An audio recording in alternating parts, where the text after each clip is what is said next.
Knuckles to knives, what? Knuckles and knives, baby. Yeah, you what's that, your media? That's my media. Lovely. When did you set that up? The first time you said it in a There press you go. conference. So I raise up, so I say, we're the alien of combat sport. go. And may our combatants turn their knuckles to knives. Here, when you're good, and I'm all right. Awesome. Mr. Knuckles to Knives, how are you doing? What's up, guys? Island Kordovich here, Mr. Knuckles to Knives with the Knuckles to Knives podcast. Got another special episode for you guys today. We got El Toro, Jonny Tello joining the show today.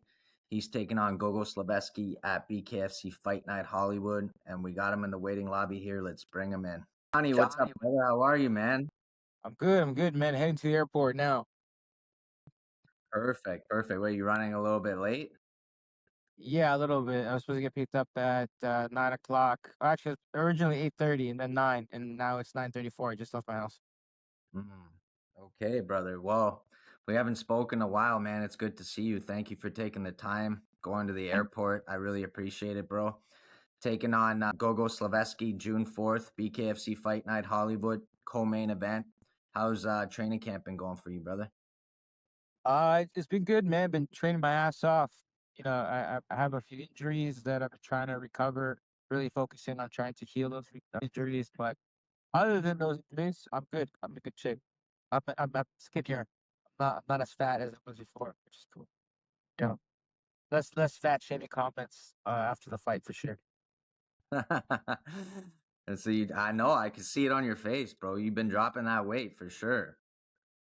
Yeah, thanks, man. You Yeah, feel man, you feel cut the cheeseburgers out. you feel more comfortable at this weight? You know what? That's kind of one of the reasons why it took so long for me to get another fight. They offered me like 3 fights before, and all at 79 kg, and I kept telling them like, or like 175, and I kept telling them like, guys, I don't want to fight 175. They offered me a fight in Italy, and then they offered me a fight in I think Bulgaria or something like that. That was about to go through, and then last minute they pulled the plug.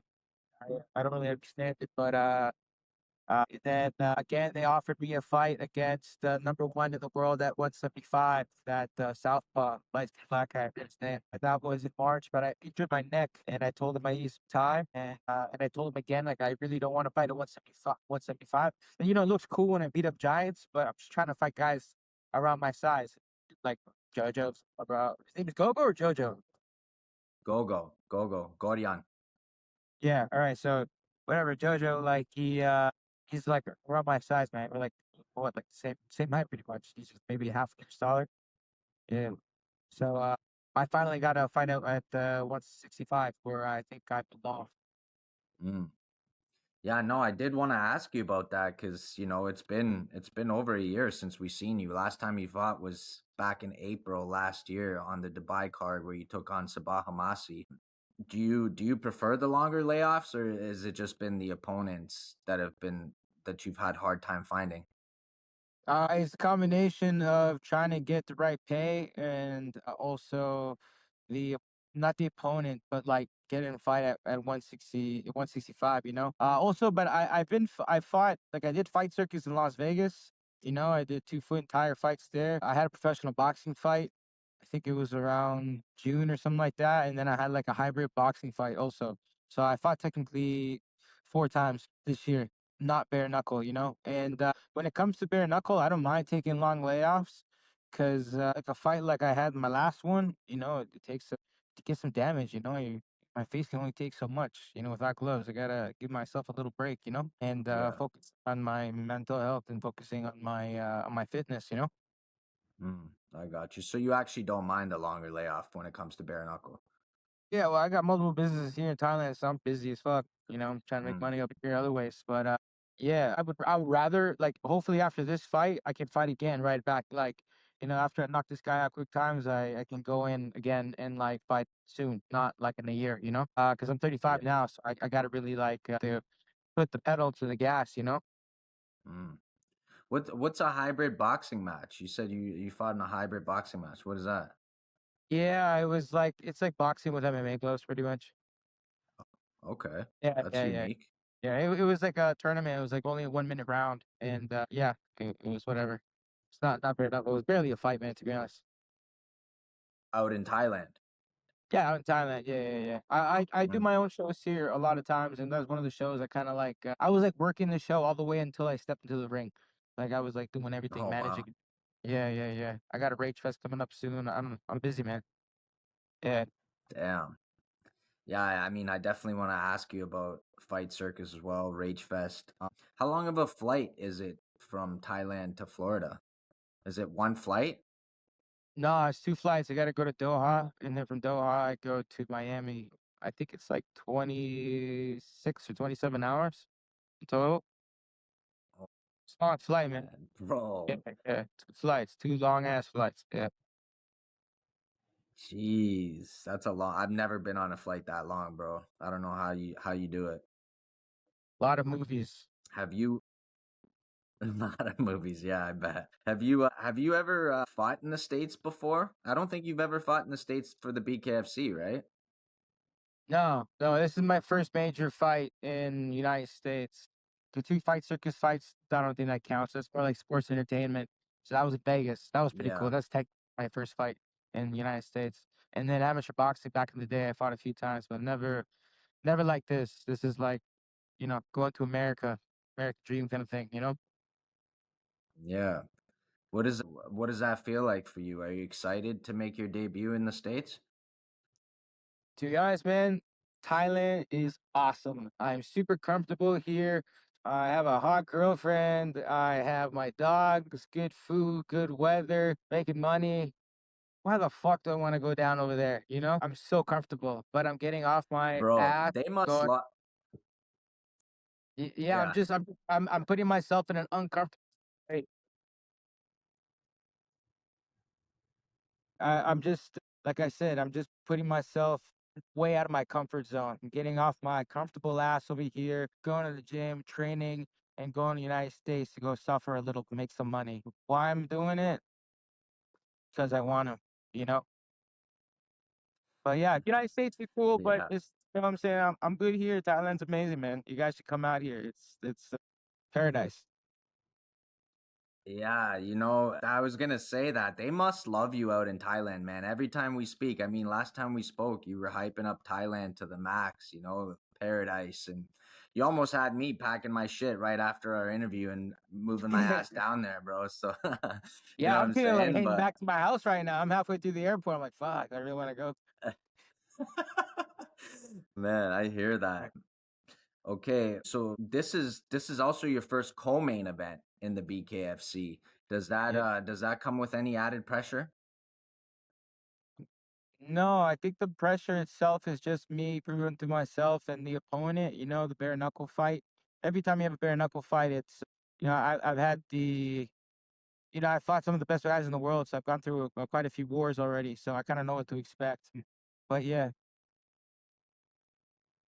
Do you watch a lot of like BKFC on your downtime? Have you been watching yeah, any of the events? Yeah. yeah, I did. I watched the show a couple days ago, a few Mm, days ago, yeah. right? One in the desert or something like that. Yeah, Palm Desert, California. That was a good event. Your opponent, your last opponent, Sabah Hamasi, he had made his return back in March there. That was his first time back. I'm just curious, did you end up watching that fight at all? He took on a guy named Carrera. It was a little bit of a Yeah, controversial finish. yeah, I threw a spinning back fist out of nowhere, broke the guy's nose. Yeah, Yeah. yeah. I don't know, bro. You know what? I fight multiple sports, and I can't really see myself throwing a spinning back fist in the middle of a bare knuckle fight or a boxing fight. I do everything. Like I don't know, maybe the way he reacted, but he's a weird guy. That guy. Even after the fight, he was bitching and complaining and shit like that. I've never had a fight where like after normally you fight and then after, no matter how fucking brutal it is, you guys hug it out and like, oh, that was a good fight, fucking whatever. You're a cool dude, I'm a cool dude. We talk. Yeah, you said Sabah is a little bit of a weird guy, right? Yeah, he's a bit of a weird guy. Like, after the fight, normally, well, no matter how hard the scrap is, you guys normally hug it out and everything's cool, especially hard fights like that. And me and John and I were in the back. I was in a lot of pain, getting stitches and fuck getting ice on my face and my hands. And John was like, yeah, you fucking did it. I'm like, yeah, we fucking did it. And then Hamas is like, what the fuck you laughing? You're just lucky I fucked up, and that's why I lost the fight. I'm like, what the fuck you fucked up? Well, you fucking slipped and landed on my fist? I'm like, shut the fuck up. I was about to get off my chair and fucking beat him with my elbows, and my hands were all fucking fucked up, you know? And then the doctor kind of like separated us a little bit, and then after he apologized, I apologized, and that was cool. Then we had like a beer after, and that was all good. But just that moment of him being a little bitch after the fight was just weird, man. Shit, So I didn't. maybe that's his character. Maybe that's why he fucking. But he was winning that fight, so I don't really know. Maybe it was an accident. Yeah, damn, I didn't know about that. That's crazy. Yeah. So okay, let me ask you, what else have you been up to in this time? You said you have your businesses, you have Rage Fest, you're part of Fight Circus. I know Fight Circus made its debut out in Vegas last year in October. Talk about that a little bit. Let us know if you got any other big events planned. Well, we're talking with Fight Circus now. I think we're gonna do a show in California. So just getting all the logistics ready for that, and then I'll kind of get a date of when that's actually gonna happen. Besides that, I'm trying to get a Rage Fest happening when I get back, hopefully within a month or two. I got some pretty cool ideas, so I think it's gonna do some pretty funny viral fight shit, you know? So I'm excited for that. Other than that, I got a supplement company now that I'm working with, Anka, and we're launching that as well as a few other things and trying to push out the fight gear, Rage Fight gear that I represent and that I have part owner of, and my gym, obviously, the Rage Fight Academy in Thailand, which is where you should come if you come out to Thailand. Definitely. I got where you can chill out and enjoy yourself. Do you have any plans of bringing Rage Fest over to the States at any point? I don't know, man. I gotta that costs a lot of money to bring stuff to the United Mm, States, you know? And mm, it's not, even with Fight Circus was like it's not the same, in Thailand it's like the Wild West. We can do whatever we want and you know, it's almost literal we can do whatever we want, you know? But in the United States or Canada or any kind of first world country with proper legislation, they're gonna put some red tape down. If you're gonna do a fight, you need a license for this, you need permission for that. In Thailand, you really don't need anything. You just need to notify the cops, tip them a little bit of money, and then they won't come and bother you. So mm, which is one of the reasons why we're still doing some fight circus stuff in Phuket, which is just doing some small things, and it's just kind of like to create content and just kind of have fun and just kind of fight circus is a good time. It's like a party. So every time we have one, it's just a festival in a sense, you know. But if I were to bring Rage Fest United States, that's a lot of work, man. I don't know if I want to do that. Maybe just do it here in Thailand. It's more for fun than anything, you know. But I think we got an investor that wants to put some time and some money down and create like a live stream from it, where we can do some kind of like jackass episodes, fight circus kind of stuff, go around Thailand, and we get people like high level fighters from our championship and stuff like that to fight each other in like stupid rules, like left versus right hand, only kicking, things like that. So it's in the process. So yeah. what was the experience like with Fight Circus coming over to Vegas for the first time? How did the audience take in with the promotion? It was cool, man. It was a lot of fun. The audience loved it, you know. It was a little bit more PG than what we did or what we do in Thailand, you know. Like I said, there's a lot more rules over there. But being in Vegas was fucking cool, man. I always knew I was gonna fight in Vegas one day. Didn't think it was gonna be in a circus, but I'll take it, you know.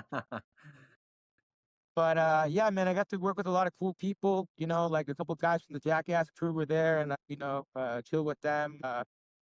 What's that guy's name again? The guy from East Streets, the crazy guy with the bandana, black guy. Death sentence? Yeah, that I sentence. Yeah, I did yeah, see that. yeah, I did see that. yeah. Yeah. He was funny. And I worked with a lot of famous people. Gabby Garcia too. She was there. She's really cool too. Really cool. Yeah, So yeah. yeah, it was an adventure for sure. It was a pretty cool side mission. Yeah, I seen a lot of clips when you guys were out there, man.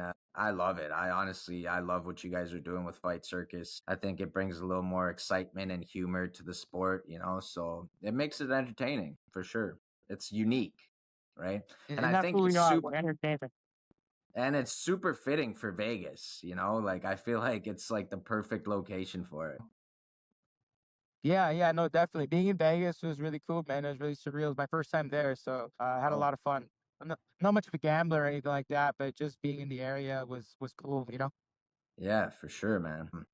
Okay, let's talk about your upcoming fight against Gogo Slaveski. How do you feel about this matchup, and have you followed any of Gogo's career at all?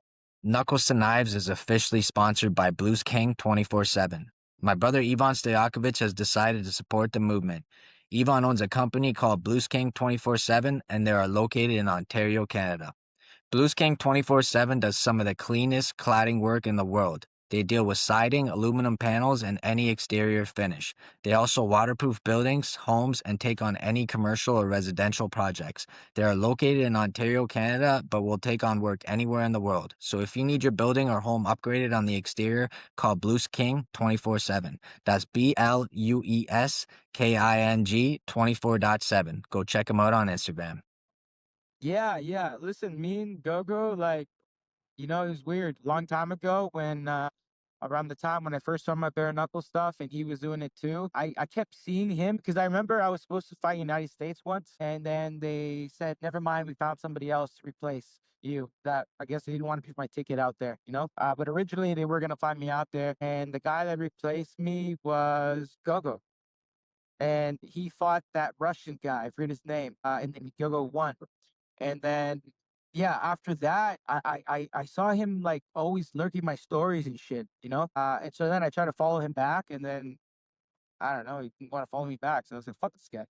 I just, that was it. And you know what? I literally said, I have a feeling I'm going to fight this guy one day. And then here we are. Hmm. That's the true story. Yeah. So, but I've watched him a lot, man. He's a former world champion. I respect him. He's a warrior. He's a good fighter. But I think I'm better. You know, he's a bit of a wild man. He throws a lot of crazy punches. I'm a cleaner boxer, so we'll see. I'm excited for this fight, though. But I think I got his number. What do you think his biggest weakness is? To be honest, I think he just swings too heavy. He doesn't set his punches up 100%. He just swings and swings for the fences. You know, if you look at his accuracy in his fights, it's not very high. You know, but he does land. He does land hard. Does all that stupid video shit when he punches walls and shit like that too. You know, so his knuckles must be pretty solid. You know, he's a brawler more than anything. Mm. So, man, this is a huge opportunity for you. Gogo is a big superstar for the promotion. If you come out victorious on this one, do you have any names in mind that you would like to fight next? Whoever's, I would like a title shot after this, but if I don't, I would like the number one contender fight after this. If I don't get a title shot, whatever. So I'm just whoever's up in line. So who's up there right now? The guys that fighting the main event with Julian Lane. Yeah, Was Bryce Henry, man. Bryce Henry. yeah, Brian Yeah. Sankey, yeah, he's you know, yeah, so it'd probably be him or Julian. I'm not sure, man. And then you got also the British guys fighting soon too. They're just up there also for a title shot. So the 165 division is pretty stacked, to be honest, man. Yeah. So yeah, but I think it's kind of cool, you know. I think I feel like I'm in a sport right now when like MMA first started, where like no one's making like crazy fucking money and like that, but we're all just in this sport and it years to come, it'll grow into something much bigger, and it will be those legends that like started it all, you know? So I think right now with that 165 circle of all the talent pool, all the people in the talent pool, I think it'd be pretty cool just fighting everybody and proving who's the best. And, because I think 165 has a lot of talented fighters at the top right now. Yeah, for sure. It's definitely one of the most stacked divisions in the promotion. Who do you like to like really watch in the BKFC? Who do you is there anybody that you're like truly a fan of in bare knuckle? Who do you really like to watch?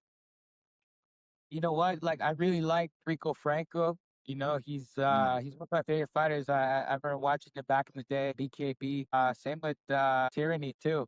Yeah, I'd be cool to fight them also, you know, which might happen down the line. I like those guys. They seem pretty cool and I love watching them fight, you know, old school. They're like the OGs, the guys that started it too, you know. They started it before me. My first fight was 2022. I'm just looking for exciting fights, man. I just want to see people bleed, people fucking try to knock each other out, not just stick around or stick it and just pussy out and just wait till the bell rings, you know. do you have like a dream matchup that you would want to have before it's all said and done? specifically somebody, nah, but I would like to fight somebody with some fame behind it. Like one of the UFC guys like that. That would be pretty cool. You know who I'm also a big fan of? The Cuban guy, the heavyweight. He's actually gonna be in Gogo's corner. Oh, it's there. Yes, Leonardo Perdomo, El Zombo. Yeah, bro. The fact that he's gonna be in his corner is kind of pretty cool too, because I've been watching him a lot, trying to like learn a lot from him. Same with like last time when I was fighting Amasi. Before that, Dustin Poirier was in his corner. I Dustin was like, Poirier. oh, that's fucking cool. I guess Dustin Poirier knows who I am now, Yeah. at the end of the day, I'm still like a bit of a fanboy. I've been fighting for a long time, the UFC and just everything fighting. So I'm a fan too, not just an athlete. There's been a lot of talk about this $25 million big man tournament that the BKFC is trying to put together. It's supposed to happen this year. I think it keeps getting postponed. I'm not sure when it's actually supposed to kick off, but it is supposed to kick off this year. It's anywhere from 185 to heavyweight. You can compete in this tournament. Would you ever put on some weight again to be part of this tournament, or are you trying to sit this one out? Nah, for sure, man. Because like I think I forget, but when I was looking at the brackets for the people that get paid in the base, it's like I think it was like $30,000 or something like that, or 50 G's. It was a lot, to just fight on the first part of the first level of the tournament. So why the fuck would I would do that, man? That's good money, man. I do that. Fucking for good money, I'd fucking fight Andre the Giant back from the dead. Fucking fight anybody. Damn, I'm a prize Yeah. fighter. Money and I'll do it. Yeah, and such a unique tournament, and it's a big opportunity to make some life-changing money. So, I mean, and I feel like your style is truly made for a tournament like that, man. Yeah, well, like as you see, I could fight big guys, So Yeah. but I don't think it'd be I could just imagine me fighting Ben Rothwell, I met that guy, he shook his hand, he's like both of my hands are like half his hand, So it'd have to like really like it would just be an interesting way to fight, something like that, especially without gloves. Because with gloves, I would even feel comfortable fighting a guy like that size, no problem. But when you take the gloves off, it's like, oh, shit, okay, don't die, don't die, don't die. Yeah. Yeah. Interesting, man. So, yeah, I got a couple more for you, brother. It's been announced that the big boss, the co-owner of the BKFC, Conor McGregor, the Notorious, is making his return to the UFC, taking on Max Holloway for the second time. What do you think about this fight? How do you think Connor is going to look in his return? I hope for the best. Connor was always a hero of mine, and I loved watching him fight, man. And every time he lost, it was kind of heartbreaking. So I hope it's not another heartbreak, and I hope he can at least do good in this one.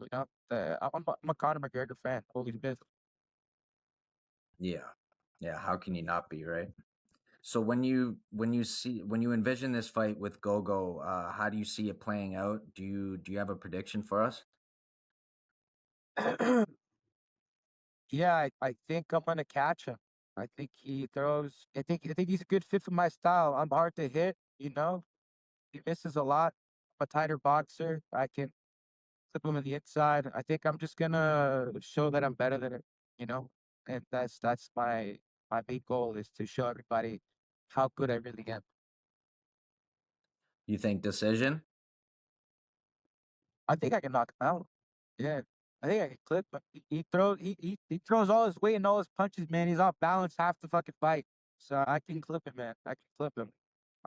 Yeah, and this guy's like my height. You see what I did to a giant last time? You know, this guy. Yeah. What the fuck am I scared about? Nothing. Fuck him. Fuck Gogo. He fucking knocked his El ass out. Toro. Following me back. Yeah, you guys are gonna have to get that straight after the fight for sure. You need that follow back, Gogo. Come on. Yeah, he's the one stalking me. Fucking. Okay, Johnny, before I let you go, do you want to leave us with a final message for your fans and any sponsors you want to shout out? Yeah, I like to shout out all my sponsors. There's a lot of them, 17 of them. It's hard to name them all, but I appreciate everyone that helped me out and everyone that helped me out in this journey. It's been a long, long route to this point. So I'm just gonna You know, this fight's gonna be a good fight. One way or another. Either I'm knocking him out or it's gonna be a fucking war. Either way, I'm excited, and I've been hoping everyone else is excited too, because I think it's gonna be a good stylistic match. Mm. We're excited, brother. The world will be watching. I cannot wait. I will actually be out in Florida for your fight. Looking forward to getting to meeting you in person. Maybe do an in-person interview would be super cool. I really appreciate you taking the time, brother. I wish you all the best. Safe travels to Florida. Don't miss it, folks. Jonny Tello versus Gogo Slaveski, co-main event, June 4th, BKFC Fight Night Hollywood.